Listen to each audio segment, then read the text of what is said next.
All right, got a ride from those guys all the way up to Kearsarge. So I'll be back on the PCT tonight. Time to do this the proper way. Relax. We'll pass the day. Got plenty of food. Maybe do some painting. Maybe do that when I get to BVR. Feels good to get back out. It's nice to focus more on living the way you want to on a trail. That's what this trip is about. Being out here.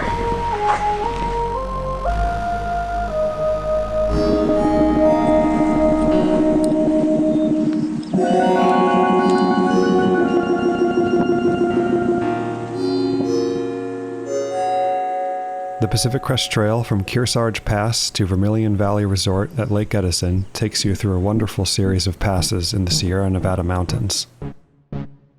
Well, ladies and gentlemen, it does appear this trail is headed up to the pass, not down to that beautiful lake down there. I think I'm just gonna look for a cowboy spot at this point. We have another hour and a half left of light.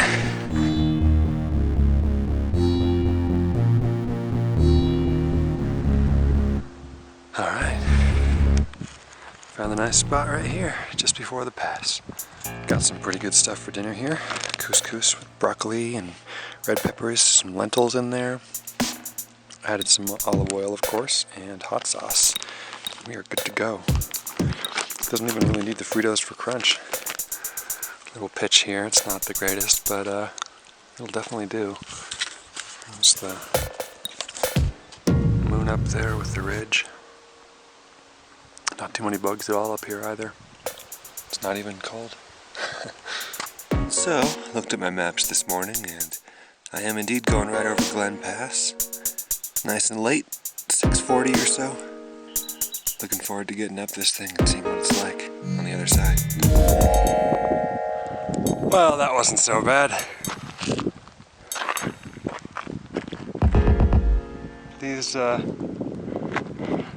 rocky, icy conditions are just about the absolute most effective way to chew up a pair of trail runners.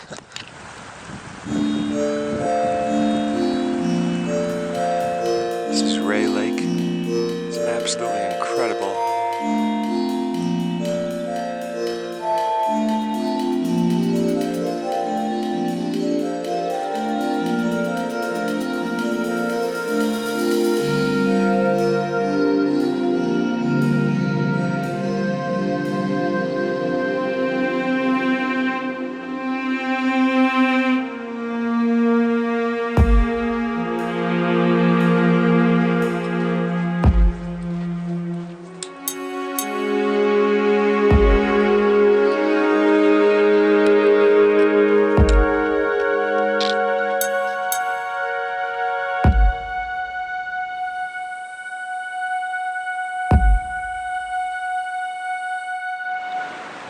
Well, earlier I had to do my first ford where I took my shoes and socks off.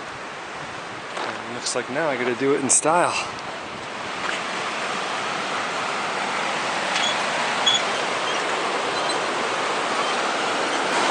These planks of wood don't inspire that much confidence, honestly.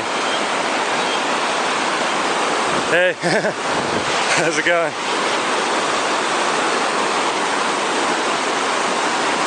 All right, safe land again.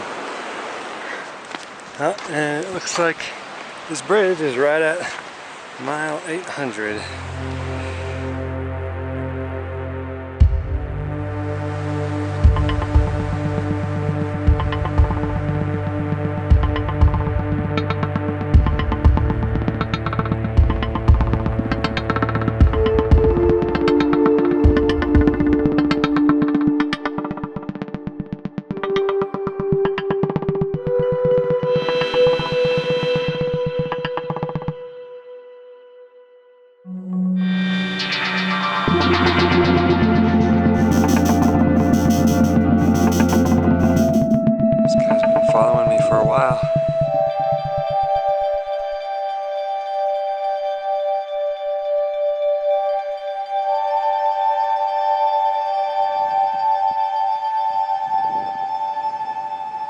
So unfortunately, as we head up towards Pinchot, thunderstorm has rolled in.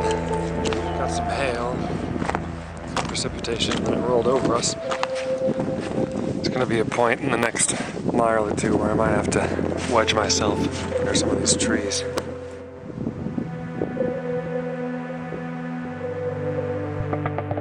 Wow.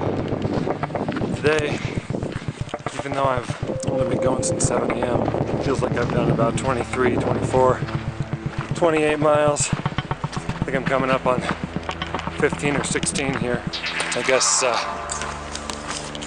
what I have to remember is I'm at about 11,000 feet right now.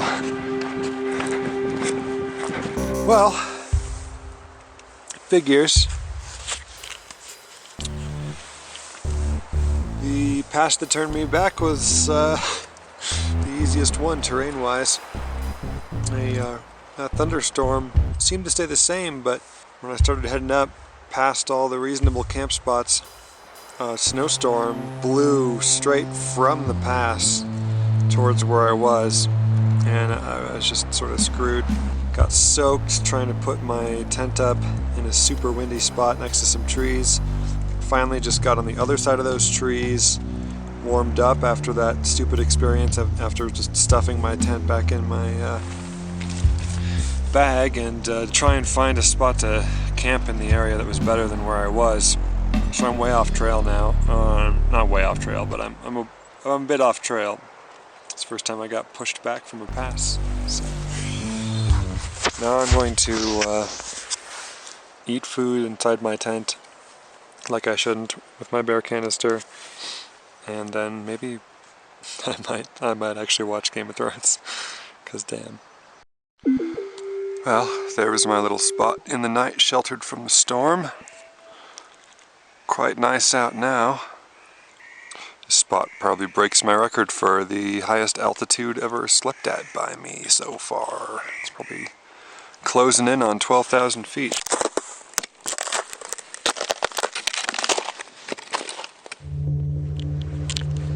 Back on the path. Pinchot as it lights up.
I do love it when the trail is like this. Been crossing stuff like this all day. Thankfully I haven't had to get wet yet.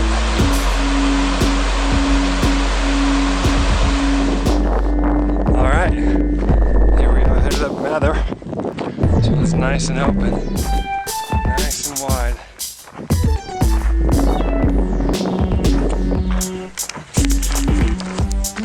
Great graded trail too. I love going up this. And here's Mather Pass.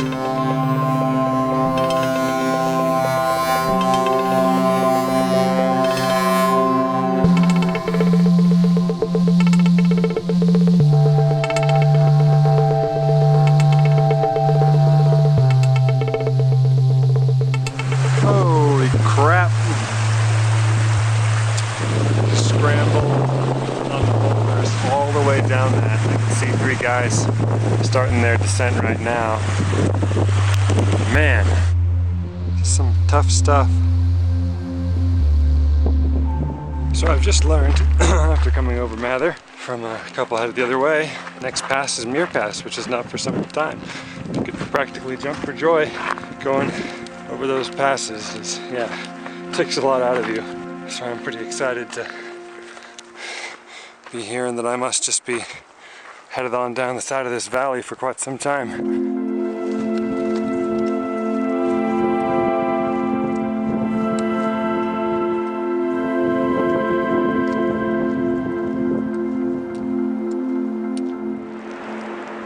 Going down.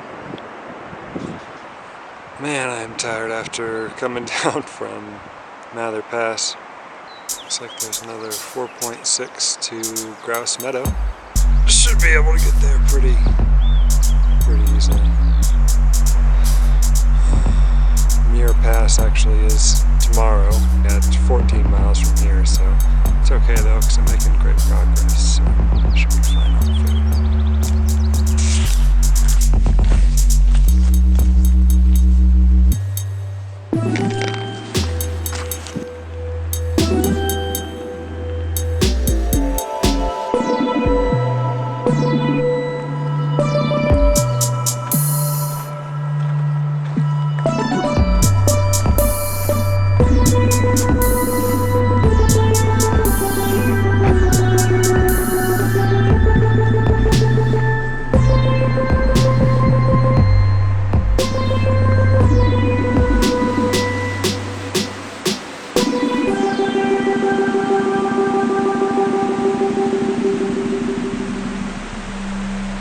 It's amazing how the single front lace on your boot can destroy you. I was causing my right foot's big toenail to become ingrown because the lace on my front of my boot was too tight. I think it's also because the shoe's softer, being super worn in.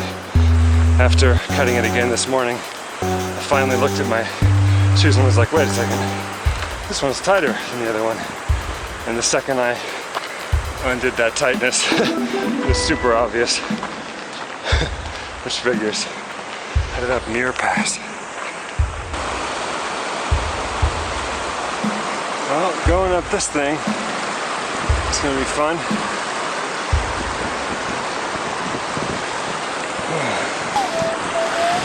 Is it a turn off or are they on the trail?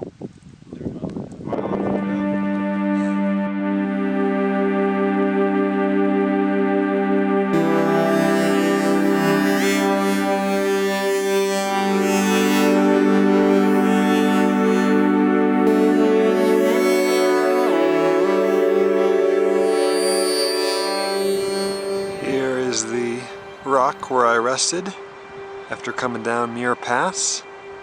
I'm a good 14 miles into the day. It's 3 p.m.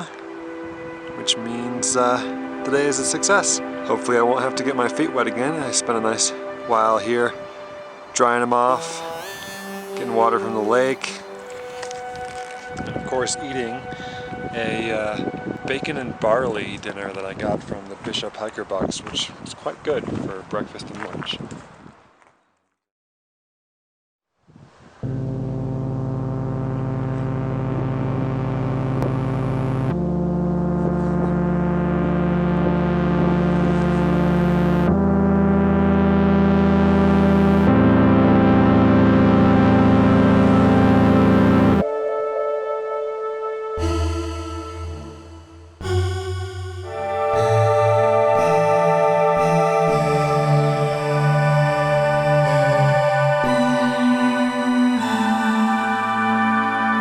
Real nice trail as it heads down this valley here.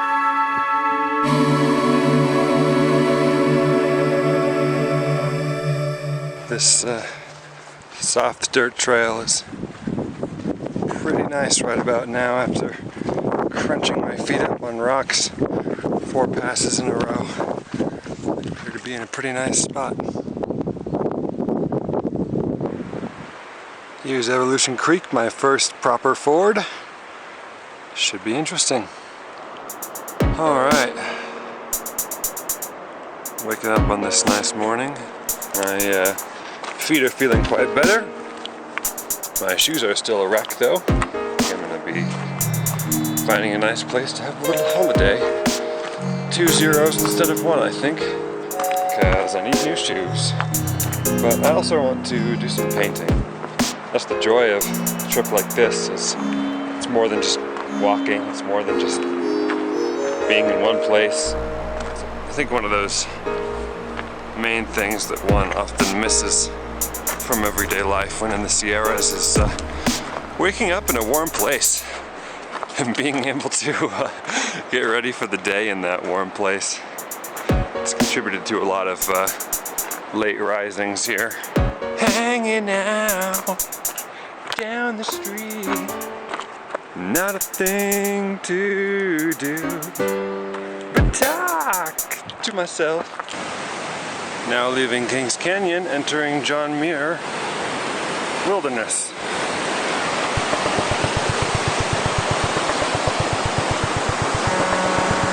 Wilderness.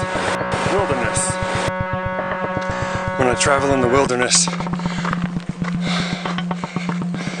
I inherit form. No form comes twice. I have to live up to what they gave me.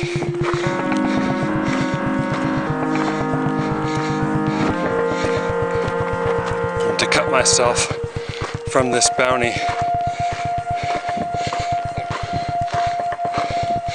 is to ignore the family that gave birth to me.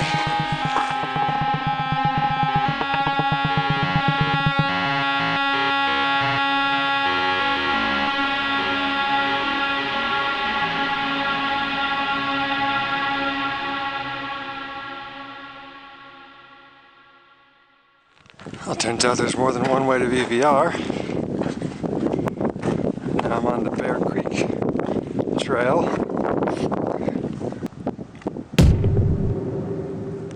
I've turned what could have been a nice, easy last day before getting to VVR into a nice, epic day by heading all the way there on the Bear Creek Trail, which is very interestingly varying in its maintenance level. There were some huge campsites by the river, and then it promptly goes into this little tiny thing, and it will probably take me another 2 or 3 hours minimum to get to VVR. It's 8 miles on this trail. I bet people will be up here. It's a Friday night after all, and I may be able to score a shower. Either way, as long as this trail gets me there, I'll be happy. Got to a trailhead. That's the parking lot over there. Headed up this road to see if I can maybe see a lake over here. Maybe a lake with a Vermilion Valley Resort in it. I hope. There's no signs. So, look at my map. Way off the map. But I noticed the lake VVR is at has shape. It looks an awful lot like the shape that's on my super low res, no data connection Google Earth position. So, with that in mind, headed down this dirt road to infinity and beyond. Alright, well, I found this different road.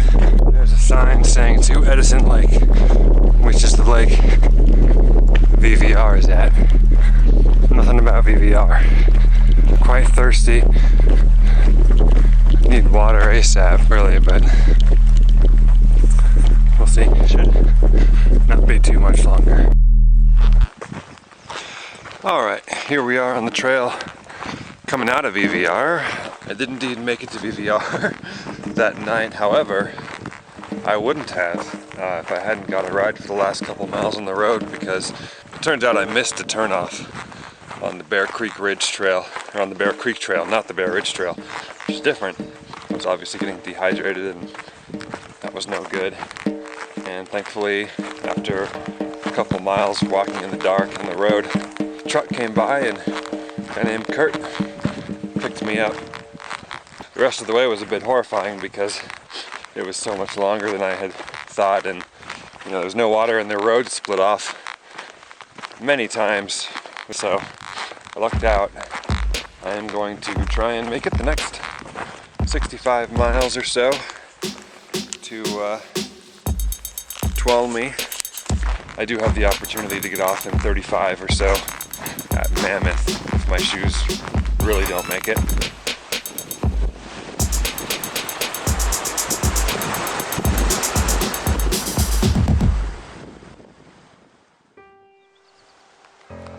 And here we are, coming up Silver Pass.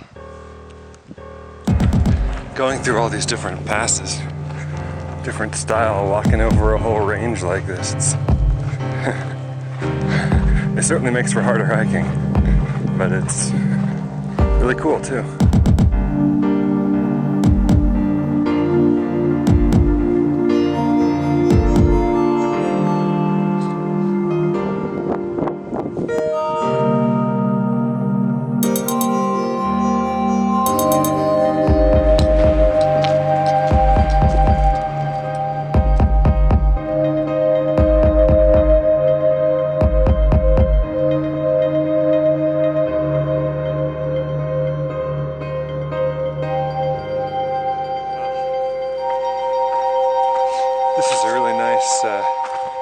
Ridge up here, and there's a strong possibility of camping on it, which is my favorite kind of evening on the PCT. I think is unknown ridge camping. There have been some decent spots. I just want to keep walking for another half an hour or so, I think.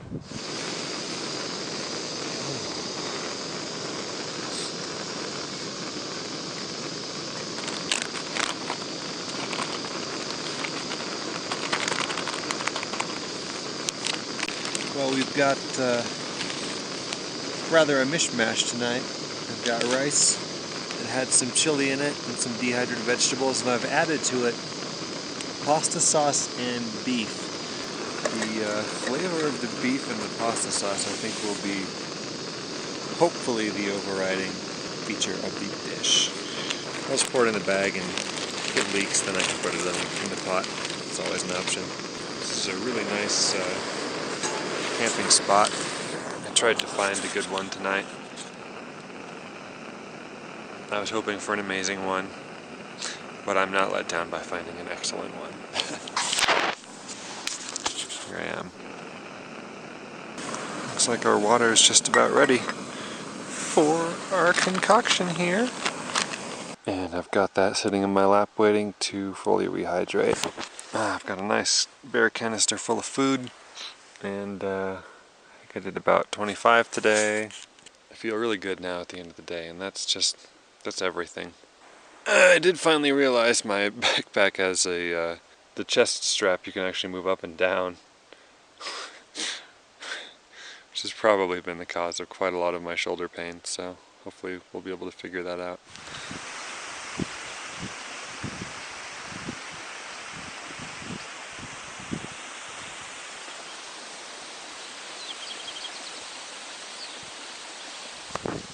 These 3 days are kind of my chance to get some peace and quiet between BVR and Tuolumne. I've got pork jerky, mint fudge cookies, chili cheese Fritos, so I ain't got no need for no ice cream one day after BVR, I don't think. So it should be good. And it's a really nice, beautiful section too.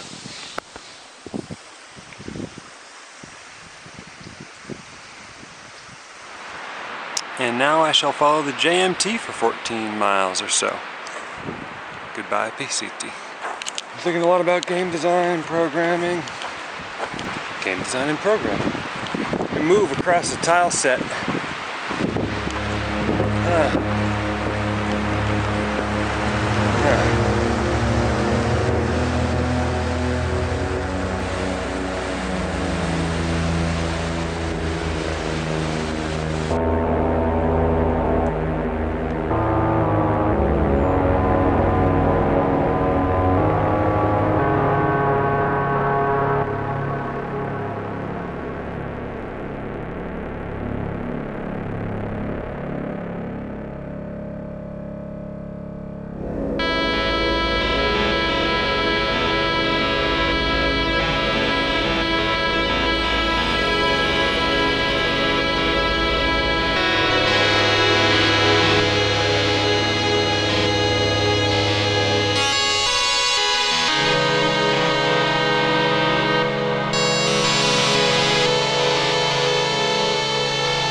Garnet. Good to be back on the PCT after a little 14-mile jaunt on the JMT. Day before Tuolumne Meadows. I'm going to be headed up towards Island Pass, and hopefully I will find a spot in the next 5 miles. Here's my campsite for the evening. I've got my water filtering from the nearby creek. It's probably the one spot that's decent anywhere nearby. Give myself some extra time today. I think one of the best feelings in backpacking is when you get all your stuff packed up in the morning, take off again, not leaving anything behind. The Awenatchee Native Americans lived in pine-framed and cedar-covered huts with pointed roofs in what is now Yosemite Valley. They traded and married with various Paiutes and Miwok groups to the east and south, such as the Mono. The word Yosemite comes from the Miwok's name for the Awenatchee, which roughly translates to those who kill. The Awenatchee were a fierce group that refused to sign a treaty with the U.S. government. Unsurprisingly, this put them in the path of state-sanctioned violence. A gold miner named James Savage set up camp in Yosemite.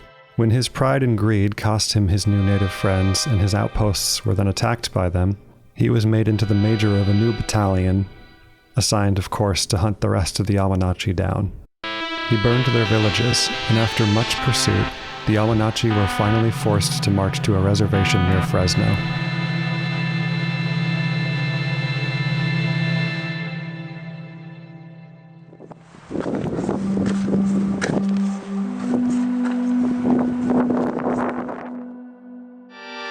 Some Awenatchee were actually eventually allowed to return to Yosemite Valley, but it didn't go well when they encountered yet more gold miners exploiting the area.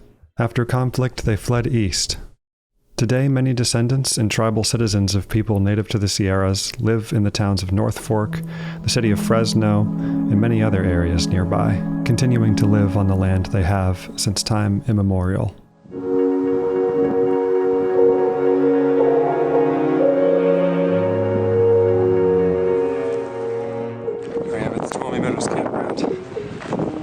To the post office and store and grill.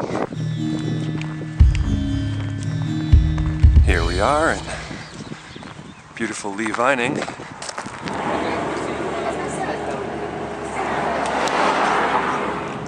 Out with the old and in with the new. 1,000 miles for a pair of shoes is pretty good. Here's my cooking on the cheap town dinner. Vegetarian classic chili from a hiker box, and I shall be adding this bell pepper and tomato fried in the olive oil packet I had from one of my own dinners. Headed up to the mobile station. It's supposed to be a famous place. Taking me a long time, but I'm slowly learning how to be more comfortable and more efficient with what I have. Just do more with less. There's a hell of a lot out there.